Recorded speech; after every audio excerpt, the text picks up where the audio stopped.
Querido estudiante, nos encontramos nuevamente en una nueva semana.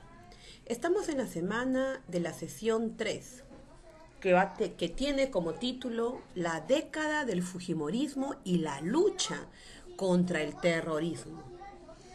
¿De qué década estamos hablando? Del año de 1990. Es un tema muy importante, donde muchos de sus padres, me imagino que tienen muchas historias para poder compartir con ustedes. No te olvides que la actitud para un aprendizaje es bien importante. Iniciamos. ¿Cuál es la situación significativa y el propósito que vamos a trabajar en esta sesión?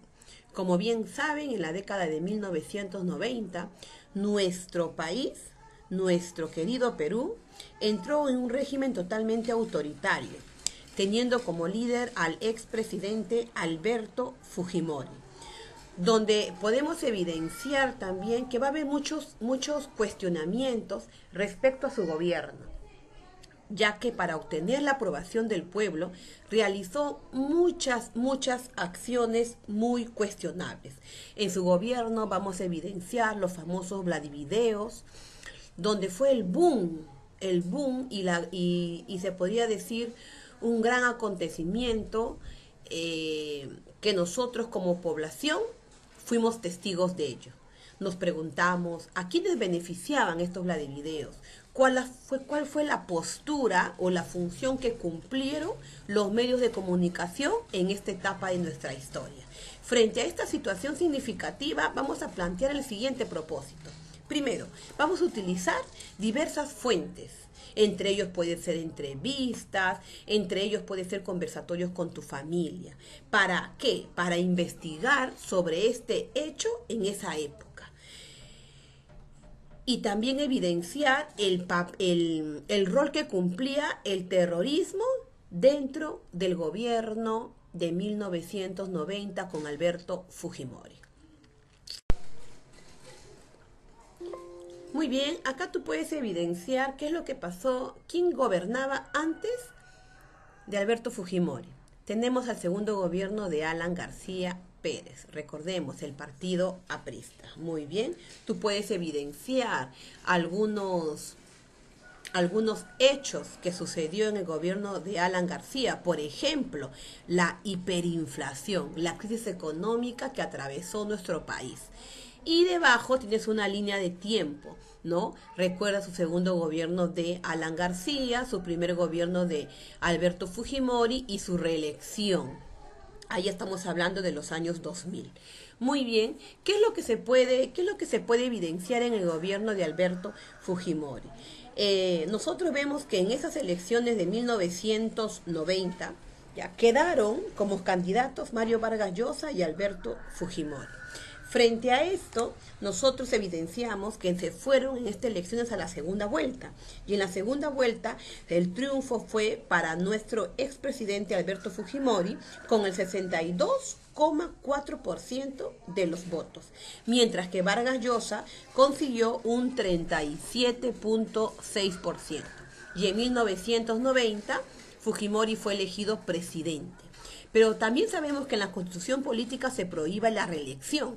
Entonces, el expresidente, ¿qué hizo en el 1993?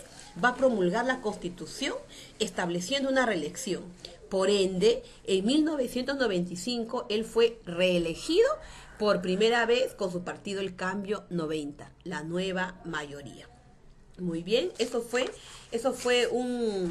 se podría decir, aspectos generales sobre su gobierno. También podemos evidenciar que después de su segundo gobierno, la bancada fujimorista aprueba la ley de interpretación auténtica que faculta una tercera reelección para Fujimori. Pero después ustedes ya saben qué es lo que pasa, ¿no? Salen sus Vladivideos para poner fin a este gobierno y un gran escándalo. Desde el inicio del gobierno de Fujimori, él va a entablar una estrecha relación con el ex capitán del ejército, el señor Vladimiro Montesinos, quien había sido condenado por espionaje y traición a la patria en el gobierno de Juan Velasco Alvarado. Muy bien, si nosotros podemos evidenciar cómo termina frente a esta situación el gobierno fujimorista, ¿no? Ahí tenemos a la participación de Montesinos. En el año 2000 su segundo gobierno convoca elecciones anticipadas, ¿no? Y en septiembre Montesinos fuga a Panamá. Fujimori viaja a la cumbre en la PEC, renuncia por medio de fax desde el país de Japón. El Congreso declara vacancia presidencial por incapacidad moral frente a los Vladivideos. ¿Qué eran los Vladivideos? Eran unos videos que fueron expuestos por los medios de comunicación, que salieron a la luz, donde se evidencian todo acto de corrupción efectuados durante el gobierno de Fujimori, ¿no? Con la estrecha relación de Montesinos. Fujimori cesó a Montesinos frente a esta situación de su cargo como asesor, pero además le entregó a Montesinos con una indemnización de varios millones de dólares. Después de su gobierno, pide el exilio en Japón, comienza el juicio en Perú, los viajes por detenciones y con la actualidad que ahora sabemos cuál es la situación de Alberto Fujimori. Frente a estos hechos nos preguntamos, ¿cómo crees que afectó la corrupción y la toma de los medios de comunicación a nuestro país? ¿Qué papel cumplieron los medios de comunicación frente a este hecho? ¿Qué fue la marcha de los 4 suyos? ¿Por qué crees que se realizó? ¿Cuál fue la causa de esta marcha de los suyos y en qué terminó esta marcha de los suyos?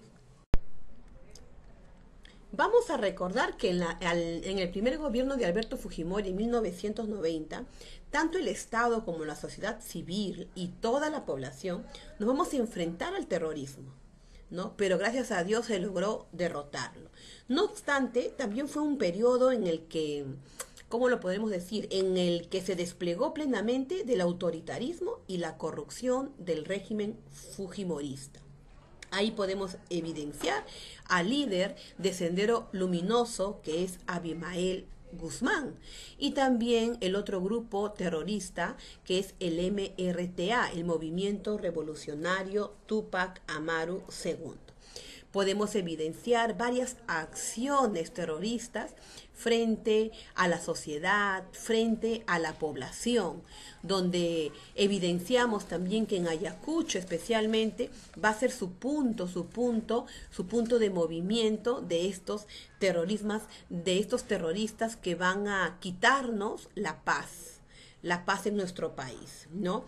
Frente a este hecho, vamos a evidenciar también acciones antidemocráticas en la lucha contra el terrorismo. Por ejemplo, en el régimen fujimorista fue desarrollando una serie de medidas autoritarias y antidemocráticas que mellaron los logros en la lucha contra el terrorismo.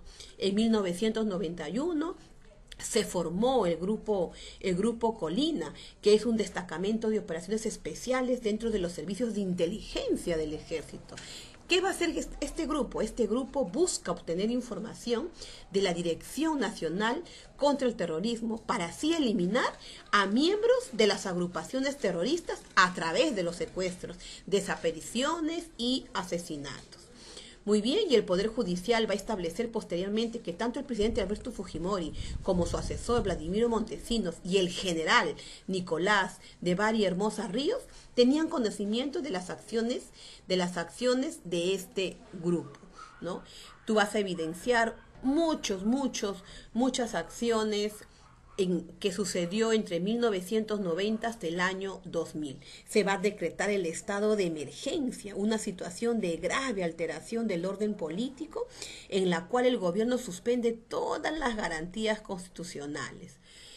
Fue una situación de mucha violencia, donde nos dejaron secuelas psicológicas, pérdidas humanas, maltrato físico, psicológico en todos los aspectos.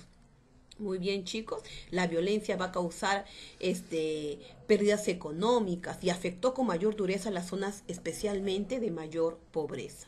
La crisis afectó totalmente el capital humano, ahuyentó las inversiones locales y extranjeras, lógicamente, va a destruir los bienes de la población, el deterioro de las redes comerciales. Estas secuelas de la crisis de la violencia afectaron de tal manera a la sociedad peruana. en su conjunto que generaron rupturas totalmente sociales y también políticas y económicas. Por fin tenemos el fin de esta violencia terrorista. ¿Con quién? Con la captura del líder del Sendero Luminoso, Abimael Guzmán. Muy bien, el líder del Sendero Luminoso fue puesto tras las rejas en el año de 1992. Si tú tienes oportunidad de poder conversar con tus padres sobre esta situación, te vas a dar cuenta que fue un momento muy triste que atravesó la historia de nuestro país, donde nos da a conocer la gran corrupción en todos los ámbitos, donde nos da a conocer un atraso económico, unas inversiones abandonadas, porque ya básicamente esta violencia de terrorismo nos va a alejar de muchas inversiones del extranjero. De alguna u otra manera va a perjudicar mucho la calidad de vida de la población. También no nos olvidemos del acontecimiento sobre, ahí podemos evidenciar por ejemplo, de todo lo que se evidenció, de todas las investigaciones que se realizó en el terrorismo, el balance del conflicto, la CVR, ¿no? Ahí podemos y nosotros ver que la Comisión de la Verdad y Reconciliación se va a inaugurar en el 2003, donde va a presentar las conclusiones de su investigación sobre las violaciones a los derechos humanos ocurridas en el Perú entre los años de 1980, recuerden, empezando con el gobierno de Belaúnde, y el año 2000. Mira cuántos años nuestro país fue totalmente golpeado. La población campesina fue las personas que fueron más golpeadas frente a este suceso, ¿no? Entonces, de alguna otra manera, le podemos dar por concluida la culminación de Sendero Luminoso. Y de ahí, a partir de ello, ya van cayendo más sublíderes y otros líderes también. Y podemos decir que obtenemos la tranquilidad en ese aspecto. Tú vas a encontrar en tu plataforma de Siagüe tu ficha de trabajo, ¿no? Donde está planteada tus actividades muy claras y muy sencillas, pero recuerda que es importante que veas tu video sobre la explicación de la clase y también tu video de complementación al tema. ¿Cuáles son las preguntas de metacognición que tú debes de responder? Recuerda que después de ver ambos videos y tu ficha de trabajo, es bien importante que tú autoevalúes tu aprendizaje con estas 3 preguntas. ¿El tema fue de tu agrado? ¿Qué dificultades presentaste para poder aprender este tema? ¿De qué manera el tema te permitió comprender acerca de la época del terror vivida en nuestro país por el terrorismo? ¿Qué valores debemos de priorizar para fomentar el valor a la patria, a la identidad y al bien común?